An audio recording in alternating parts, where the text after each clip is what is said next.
سلام عرض ادب خدمت شما شاگردای عزیز. و ادامه درس گذشته امروز درس هفتم ما بخش لیمیت صنف 12 که امروز روز درس هفتم ماست. در درس قبل دیروز ما لیمیت های یک بتوان لایتنایی را چند سوال کار کردیم و لیمیت های مثلثات را. لیمیت های مثلثات را چند حالتش گفتیم. اگر داشته باشیم لیمیت ساین x بر x زمانی که x تقرب به صفر میکنه جوابش مساوی به 1. لیمیت ساین ax بر bx x تقرب به صفر میکنه جوابش مساوی به چند؟ جوابش مساوی به a بر b. یا لیمیت ساین x بر x زمانی که x تقرب به لایتنایی میکنه جوابش صفر. به این شکل ما لیمیت ها را دیروز تشریح کردیم. آمدیم امروز درس جدید ما قضیه ساندویچ است شاگردای عزیز. قضیه ساندویچ دقیق متوجه باشید تشریح میکنیم چه رقم. در قضیه ساندویچ میگه اگر ما سه تابع داشته باشیم، مثلا سه تابع که یک شرط داره، سه تابع هم فرضاً سه تابع داریم، یکی تابع fx داریم، یکی هم تابع مثلا hx داریم و دیگر تابع هم تابع gx داریم و دیگر تابع هم تابع چی gx داریم و این هم یک شرط داره. میگه اگر شرط چی است؟ اگر fx بزرگ مساوی به hx، اگر fx بزرگ مساوی به hx و hx هم بزرگ مساوی به gx باشه، این یک شرط داره. اگر fx بزرگ مساوی به gx هم بزرگ مساوی به hx، یعنی fx بزرگتر از gx، باز hx هم بزرگ از gx باشه. میگه اگر این شرط داشته باشه زمانی که ما اگر بگیریم لیمیت fx x تقرب به a بودیم، اگر از تابع fx لیمیت بگیریم x تقرب به a بودیم فرضاً مساوی به یک عدد ثابت l شود و اینجا از hx نگیریم، بریم از gx یک لیمیت بگیریم لیمیت تابع چی؟ تابع gx زمانی که x هم تقرب به a بکنه، اگر ای به a کرد یا a، b کرد یا b، اگر ای 100 یا 100 5 در قیمتش ای هم مساوی به l شود، اگر این دوتا مساوی شود از این دوتا یک نتیجه میگیریم. این 100% مطمئن هستیم که میگیم زمانی که از hx لیمیت hx x تقرب به a بکنیم 100% مساوی به l میشه. این قضیه ساده میشه. سعی لیمیت fx x تقرب به l، لیمیت fx x تقرب به a مساوی به l شود و لیمیت gx x تقرب به a مساوی به چی شود؟ مساوی به h شود. اینه در اینجا به شرطی که گپ داشته باشه 100% میگیم اگر ما از وسطیش هم لیمیت بگیریم مساوی به l میشه همیشه. قضیه ساندویچ اصلا من کلمه ساندویچ فکر کنم نام یک نوع غذای ایرانی است که ما شما برگر میگیم که داخل دو طرف دو تا نان مونده میشه، وسطش بعضی مواد دیگه و چیپس و گوشت دیگه پاچیده میشه. مثلا چه رقم قضیه ساندویچ اگر من تشریح کرده بتونم به این شکل فرضاً ما اگر یک بحر باشه به این شکل یک بحر باشه شاگردای عزیز، خب این طرف یا سرک باشه، فرضاً یک سرک باشه، این دو طرف راه بسته است، این یک راه وسط یک راه است. اگر فرضاً از این طرف میخواد سه دونه موتور از این طرف تیر شود، فرضاً اگر موتور A باشه، موتور B رو وسط باشه، موتور C هم در این طرف باشه. اگر از این دو تا حرکت میکنه همزمان هم به این شکل ارسش حرکت میکنه A و B میاد از اینجا به این ترتیب A و C به این ترتیب اگر از اینجا عبور کنه 100% C هم در بینی است دیگه از این سرک عبور میکنه. سعی کن سه موتور است A B C، اگر A و B همزمان میاد از این سرک عبور میکنه 100% C هم در وسط از حرکتش مساوی است، میاد از این وسط عبور میکنه که به این شکل هم اگر تونسته باشیم گرفتیم خوب، اگر نه فقط بیایم سر ریاضیکیش هم یاد. اگر سه تابع داشته باشیم fx hx gx شاگردای عزیز fx hx gx به شکل سه تابع داریم، میگیم این شرط صدق کنه اگر fx بزرگتر و مساوی به hx و hx هم بزرگ مساوی به gx باشه اینجا یک شرط باز میگیریم. اگر میگیم اگر از fx ما لیمیت بگیریم x هم تقریبا به a بتیم مساوی به l، از gx هم لیمیت بگیریم x تقریبا به a مساوی به a، این دو تا قیمتش مساوی شود میگیم 100% از این دو تا نتیجه میگیریم که 100% اگر ما از hx هم لیمیت بگیریم x تقریبا به چی میشه؟ تقریبا میشه به a بتیم مساوی به l میشه. اینا سوالش است که سوالش چه رقم است. مثلا برای ما سوالش متوجه باشه شاگردای به این شکل سوال داده. سوال داده گفته اگر تابع یو دارای خاصیتی، اگر یک تابع برای ما داده مثلا به این شکل تابع H، مثلا اگر تابع HX دارای خاصیت کوچک مساوی بر یک مثبت x مربع بر 2 و همه بزرگتر مساوی بر یک منفی x مربع بر 2 باشد، یک تابع gx داریم و gx کوچک مساوی بر از این تابع است، یک مثبت x مربع بر 2 و این بزرگتر از یک منفی x مربع بر 2 است. این در وسط این دو تا است. اگر گفته این تابع شرط صدق کنه از ما این را خواسته، گفته تا لیمیت gx به شرطی که x تقرب به صفر بکنه مساوی به سوالی است. مساوی به چی میشه؟ اینه به شکل سوال. شاگرد عزیز اگر گفته تابع دوباره تکرار میکنیم gx اینه شرط کنه gx کوچک مساوی به یک مثبت x مربع بر 2 بزرگ مساوی به یک منفی x مربع بر 2 باشد، لیمیت gx x تقرب به صفر بکنه مساوی به چی است؟ اینا ما از نظر به قضیه ساندویچ از دو طرفش لیمیت میگیریم، یکی fx است یکی gx است، از این دو تا لیمیت میگیریم و تابع وسط خودش ساده پیدا میشه. خب اگر از چه ما لیمیت بگیریم لیمیت یک مثبت x مربع بر چند x مربع بر 2 میگه x تقرب به چی کنه؟ تقرب به صفر، چیزی که تقرب gx است، تقرب به صفر. اینا اینجا صفر وضع کنیم، صفر مربع صفر، صفر تقسیم عدد صفر، صفر جمع یک صفر، این جوابش چی؟ صفر جمع یک خود یک، این جوابش یک شد. دوباره تکرار میکنیم. از تابع این طرف لیمیت گرفتیم، از تابع بزرگ، از تابع بزرگ لیمیت گرفتیم تقربش به چیزی که هست. جای دو صفر وضع کردیم، صفر تقسیم دو صفر، صفر جمع یک پس یک شد. اینا از تابع آخری لیمیت بگیریم، از دو طرف. از تابع آخری لیمیت بگیریم، لیمیت یک منفی x مربع بر چند؟ یک منفی x مربع بر 2 x تقرب به چی کنه؟ x تقرب به صفر کنه. اینا اگه x تقرب به صفر که بکنه صفر مربع صفر، صفر تقسیم عدد صفر، از یک صفر کم بکنیم یک. تابع دو طرف مساوی شد.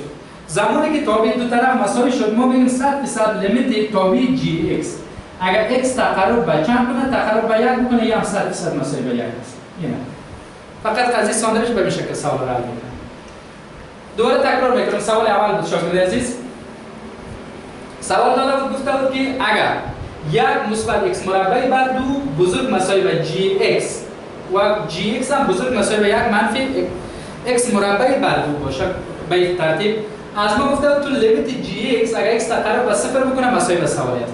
اینا رو ما اومدیم یک دفعه این از این تابع لیمیت گرفتیم. لیمیت یک مثبت x مربع بر 2 لیمیت یک مثبت x مربع بر 2 سعی کنید تقربش به صفر. اگر فرضاً همینجا میگم gx تقرب به 5 بکنه باز 5 وضع بکنیم. x تقرب به 5 اگر 10 میگم 10 هر چی که تقرب تابع وسط تا فهمرا وضع بکنیم. اینا اگر اینجا صفر مربع صفر، صفر تقسیم عدد صفر، صفر جمع یک بعد لیمیت یک منفی x مربع بر 2 x تقرب به صفر، صفر تقسیم عدد صفر، صفر منفی یک به این شکل یک. اینا دو طرف مساوی شد 100% بگیم تابع وسط هم مساوی است. به خاطر که قضیه ساندویچ هم میره برای ما تشریح کرده. قضیه ساندویچ چیکار کرده؟ این میره برای ما تشریح کرده. مثلا سوال دوم میشه متوجه باشه شاگرد عزیز. سوال دوم به این شکل سوال برای ما دادن.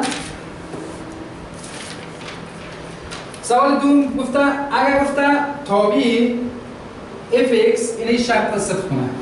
به این شرط یک تابع داده 3x مربع مثبت 5x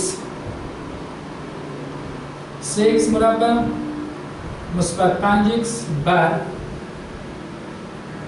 x مثبت 2x مربع بزرگ مساوی بر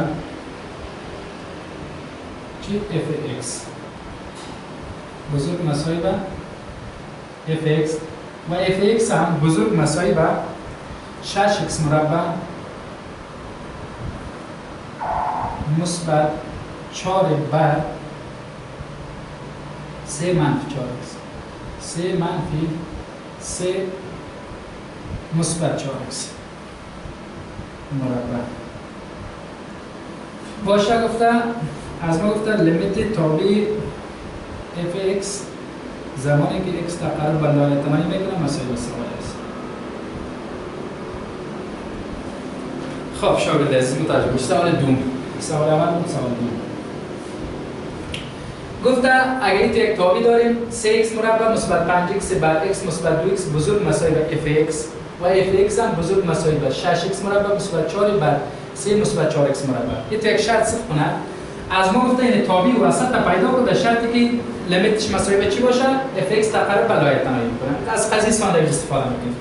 اینا اول از لیمیت میگیریم. اول اگر از لیمیت بگیریم میگیم لیمیتی 3x مربع مثبت 5x بر x مثبت 2x مربع x تقریبا چی کنه؟ x تقریبا لایه تنایی چیزی که تقریبش هست او در تقریبا با صفر بود صفر اگر لایه تنایی 5 5 10 10 اینا اگه وضع کنیم لایه تنایی در صورت لایه تنایی مربع لایه تنایی ضرب 3 لایه تنایی جمع این طرف هم لایه تنایی صورت لایه تنایی را بگیریم مخرج را بگیریم لایه تنایی مخرج هم لایه تنایی میشه لایه تنایی مربع لایه تنایی جمع لایه تنایی شکل لایه تنایی بر لایه تنایی لیمیت شکل لایه تنایی بر لایه تنایی 3 حالت بود صورت بزرگ می بود لایه تنایی مخرج بزرگ می بود صفر اگر مساوی می بود ضریبش صورت درجه 2 است مخرج هم درجه 2 است مساوی است مساوی که باشد ضریبش هم میگیریم اینا ضریبی بلندترین توان اینجا سگ x به توان 1 x به توان 2 است توان بلندش ضریبش میگیریم البته x ضریب 3 است بعدی اینجا درجه 1 است یا درجه 2 است ضریب میره میگیریم 2 بر 3 بر 2 پس جوابش مساوی به چند 3 بر 2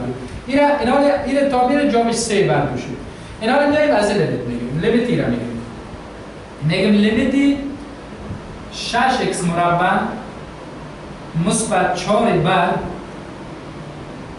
3 مثبت 4x مربع x تقریبا چی کنه؟ x تقریبا لایه تنایی اینا یک قیمت گذاری میکنیم اگر قیمت گذاری بکنیم صورت صفر لایه تنایی میشه مخرج هم لایه تنایی شکل لایه تنایی بر لایه تنایی هم میگیره این هم چی را میگیره شکل لایه تنایی بر لایه تنایی اینا زمانی که شکل لایه تنایی بر لایه تنایی گرفت شاگرد عزیز فقط 3 حالت بود بازم اما چون ضریب صورت و مخرج مساوی است ضریباش هم میگیریم اگر ضریباش بگیریم اینجا درجه 2 است ضریب 6 است 6 بر اینجا هم درجه 2 است ضریبش 4 است 6 بر 4 اگر اختصار بکنیم 6 تقسیم 2 3 دفعه 4 تقسیم 2 2 دفعه 3 بر 2 این دو تا مساوی شد زمانی که مساوی شد دیگه پس اگر مساوی شد دیگه نیست اینا که مساوی شد 100% میگیم اگر لیمیت اف ایکس هم x تقریبا چی؟ x تقریبا لایه تنایی کنه مساوی به 100% 3 بر چند است؟ 3 بر 2 است. اینه به شکل پیدا.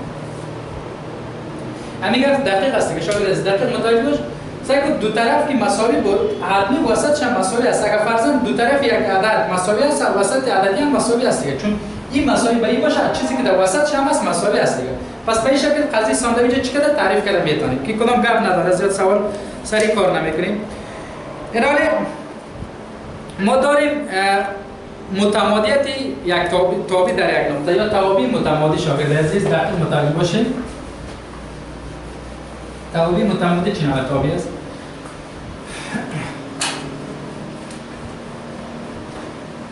خب سعی کنید متمادیت یک تابع چه وقت یک تابع متمادی است یا کندگی نداره چه وقت غیر متمادی است. اینا یک تابع متمادیت چی یک توابع در یک نقطه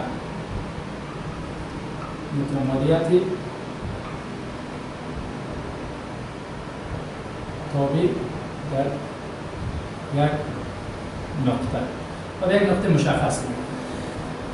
متمادیت یک تابع در یک نقطه شاگرد عزیز اینا اگر بخوایم که بفهمیم که یک تابع در این نقطه متمادی است این هدف از متمادی بودن چی است شاگرد عزیز؟ مثلا بعضی گراف‌ها متمادی است بعضی گراف‌ها غیر متمادی.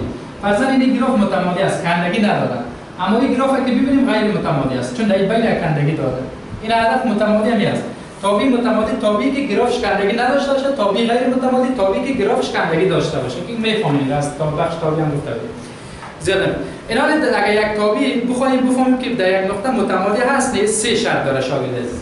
شرط اولش این است دقیق سعی کنیم باید تابع در اون نقطه ناحیه تعریف شامل باشه ناحیه تعریفش در اون نقطه شامل باشه شرط اول دومینش در اون نقطه شامل باشه مثلا اگر در نقطه A باشه فرضاً در نقطه متمادیت تابع در نقطه A اول میگیم A شامل دومین تابع باشه A شامل دومینش باشه دومش هم متوجه باشه شاگرد عزیز سه شرط داره گفتیم دومش میگیم در نقطه A لیمیت داشته باشه یعنی لیمیت چپ و راستش فرضاً اگر ما بگیریم لیمیت fx فرضاً اگر تابع fx باشه x تقریبا به A از طرف راست مساوی بر لیمیت تابع fx x تقریبا چی A از طرف چپ در اون نقطه لیمیت داشته شما قبلا گفتیم که یک تابع زمان لیمیت داره که لیمیت چپ و راستش مساوی باشه در یک نقطه.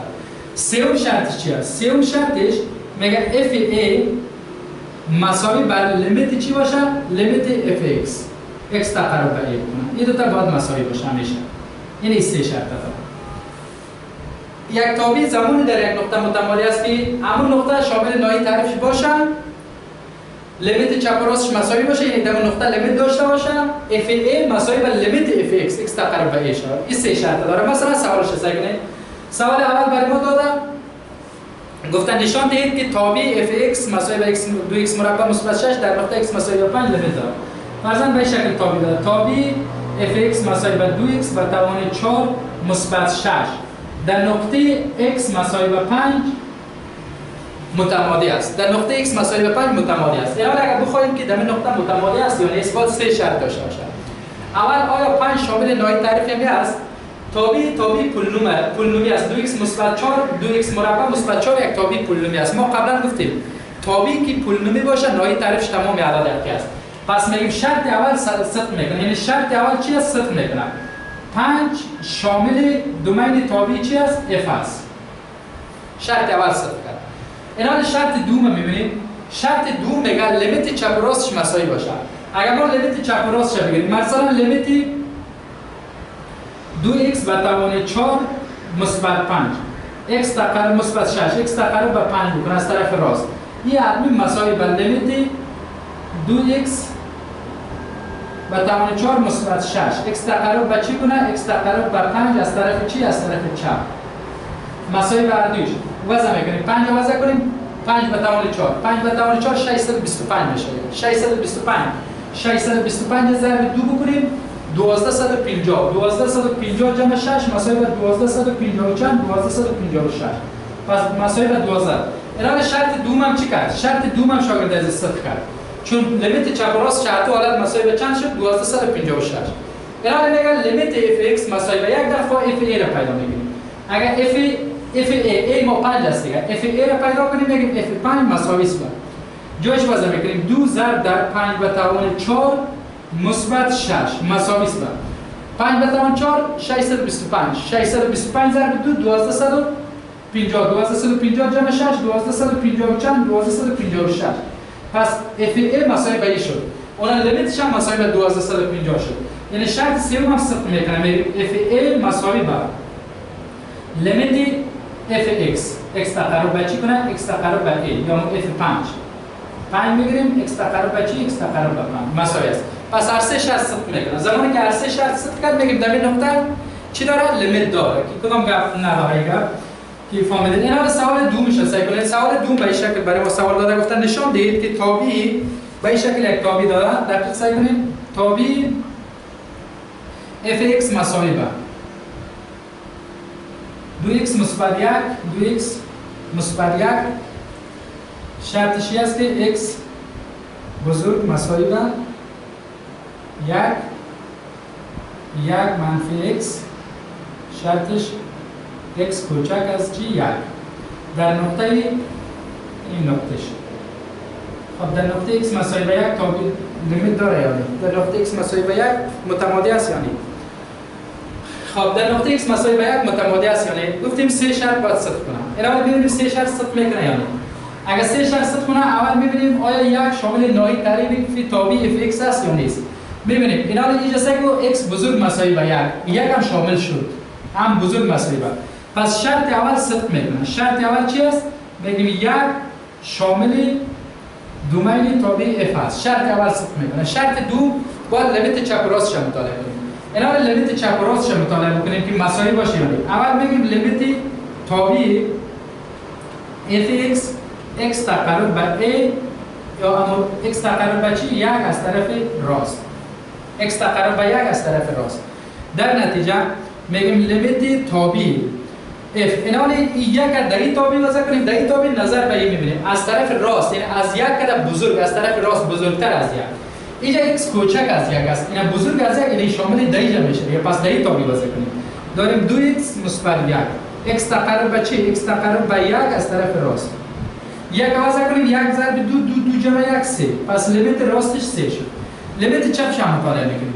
اگر لیمیت چپ تابع f(x) x تقرب به چی x تقرب به 1 از طرف چپ اینا رو ببینیم در این معادله وضع کنیم در این معادله. اینجا میگه x بزرگ مساوی به 1. این قیمتایی که بزرگتر از 1. این میگه که از طرف چپ باشه. این پایینتر از 1 باشه. اینجا کوچک از 1. این در اینجا ست میکنن. پس میگیم باید در این تابع وضع شه. میگیم لیمیت 1 منفی x. x تقرب به چی؟ x تقرب به 1 از طرف چپ. 1 وضع کنیم مساوی به چی میشه؟ 0. پس این خلافی است. c خلاف 0 است. این لیمیت چپ راستش مساوی نیست. لیمیت چپ راستش مساوی که نبود، خب یک شرطش که صفر نکرد میگیم ضرور نیست ما شرط سومش هم صفر کنیم. پس میگیم در این نقطه تابع f(x) مساوی به 2x مثبت 1 بر 1 منفی x در نقطه x مساوی به 1 متمادی نیست، کندگی داره. در نقطه x مساوی به 1 چی نیست؟ متمادی نیست. به این شکل خیلی ساده گفتم میتونیم. اگر مساوی بود باز شرط سومش هم صفر نکرد میگفتیم متمادی است، چون مساوی مثل که یه شرط صفر کرد گفتیم متمادی است. سوال سوم متوجه باشید شاگردای عزیز. سوال سوم برای ما داده تابع f(x) مساوی به f(x) مساوی به x مربع منفی 2x مثبت 1 x مربع منفی 2x مثبت 1 شرطش هم x کوچک مساوی به 2 کوچک از بودن. خب بعدیش هم x مربع منفی 3 شرطش x بزرگ مساوی به 2 در نقطه x مساوی به 2 متمادی است نیست. این حالا میخوایم بفهمیم که در نقطه x مساوی به 2 همین تابع متمادی هست یا نیست شاگرد عزیز. اگر بخواهید که بفهمید در نقطه x مساوی به 2 متمادی هست یا نیست، سه شرط داره. اول دو شامل نهایی تعریفش باشه، دوم لیمیت چپ و راستش مساوی باشه، یعنی در اون نقطه لیمیت داشته باشه. سه باید چی باشه؟ f(a) مساوی به لیمیت، یعنی لیمیت f(x) x تقرب به 2. همین سه شرط صفر کنه. اینا اول ببینیم که نهایی تعریف شامل است، بخاطر اینکه x بزرگ مساوی به 2 این هم شامل تابع f(x) است. پس شرط اول صفر میکنه. شرط اول چی است؟ بگیم دو شامل نهایی تعریفش، شامل نهایی تعریف تابع f(x) است، شامل دومین f(x) است. شرط اول صفر کرد. اینا شرط دوم لیمیت چپ و راستش مطالعه میکنیم. لیمیت چی شد؟ لیمیت چپ و راستش. میگیم لیمیت چپ و راست شد. لیمیت f(x) x تقرب به 2 از طرف چی؟ از طرف راست. اینا از طرف راست در نتیجه لیمیتی که xش تقرب به 2 از طرف راست بکنه در کدام معادله؟ در این معادله وضع کنیم یا در این معادله؟ در معادله بالا سگو x کوچک مساوی به 2 میگه. سگو x کوچکتر از 2. اینجا میگه x مثبت باشه، یعنی بزرگ از طرف راست تقرب کنه، از طرف بالای راست. پس میگیم در اون خصوص نمیگه، این خود کوچک از 2 است، باید از 2 بزرگتر باشه. این در این سطح میگه x بزرگ مساوی به 2. پس در این معادله وضع میکنیم. x مربع منفی 3 قیمتش وضع کنیم 2 مربع 4 4 منفی 3 مساوی به 1. پس لیمیتش مساوی به چند شد؟ مساوی به 1 شد. اینا لیمیت چپش هم مطالعه میکنیم. لیمیت چپش میگیم f(x) x تقرب به a از طرف چی؟ از طرف چپ. اینا اگر از طرف چپ تقرب بتیم لیمیت x تقرب به چند؟ x تقرب به 2 از چپ. میبینیم در کدام معادله. اینجا خوب بزرگ از 2 بود، این در این معادله کوچک، این کوچکتر از 2 از طرف چپ بود دیگه، مثلا 1.5 1.6 1.9. پس در این معادله باید وضع شد. x مربع منفی 2x مثبت 1 x تقرب به 2. اینا رو 2 را وضع کنیم. 2 مربع 4 اینجا 2 ضرب 2 4 مثبت 4 منفی 4 0 0 جمع 1 1. پس می‌بینیم لیمیت چپ و راستش مساوی است. شرط دوم هم صفر میکنه. شرط دوم هم صفر میکنه. لیمیت چپ و راست چی است شاگرد عزیز؟ لیمیت چپ مساوی به لیمیت راست است. اینا می‌بینیم در شرط سوم. شرط سوم میگه تو تابع f(x) را پیدا بکن مساوی به چه شرط؟ خود هم قیمت f(2) شد. اگر یک دفعه f(2) را پیدا میکنیم، خب بگیم f(x) مساوی به f(2) را پیدا میکنیم. f(2) مساوی به خب f(2) در این معادله وضع کنیم. در این معادله 2 را f(2) را اینا رو می‌بینیم که 2 در کجا تعریف شده؟ در اینجا کوچک از 2. اینجا بزرگ مساوی به 2 شامل در اینجا است دیگه. در اینجا تعریف شده. پس در این معادله وضع کنیم. بگیم 2 مربع منفی چند؟ منفی 3 مساوی به 2 مربع 4 منفی 3 1. بازم اگر لیمیتش هم رو پیدا کردیم 1 شده. پس میگیم از اینجا نتیجه میگیریم که f(2) مساوی به لیمیت چند؟ لیمیت f(x) x تقرب به 2 مساوی است. هر سه شرط صفر میکنه. زمانی که هر سه شرط صفر کرد میگیم در این نقطه چی است؟ تابع دار، لیمیت داره. در این نقطه تابع داره. چی متمادی است ببخشید. خب خلاصه این درس میگم، باز درس امروز بس شاگردان عزیز. تابع متمادی را شروع کردیم که در یک نقطه مشخص میگیم اگر یک تابع در یک نقطه مشخص زمانی متمادی است که 3 شرط داشته باشه. شرط اولش همی است که همون نقطه شامل ناحیه تعریفش باشه. شرط دومش است که در اون نقطه لیمیت داشته باشه، یعنی لیمیت چپ و راستش مساوی باشن. شرط سومش است که شاگرد عزیز FA مساوی به لیمیت تابع فیکس در نقطه باشه. اینا چی وقت میگیم یک تابع غیر متمادی است؟ تابع غیر متمادی را اگر اینجا خلاص کنیم میگیم تابع غیر متمادی تابعی است که از همش 3 شرط هیچ کدومش صدق نکنه. از همش 3 شرط چی نکنه؟ هیچ کدومش صدق نکنه. که به این شکل ما لیمیت ختم کردیم. این بود درس لیمیت که دیگه از بخش لیمیت مشکل نباید مانده باشه. خلاص فصل شما ببینید، تمرینات ببینید، جایی که نفهمیدید شماره که در زیر ویدیو زده میشه میتونید در اونجا رای کنین یا در کامنت بانید، ما دوباره حل کرده براتون رای میکنیم. بخش لیمیت خلاص شد. ان شاء الله درس بعدی ما بخش مشتق خواهد بود. تشکر از توجهتون.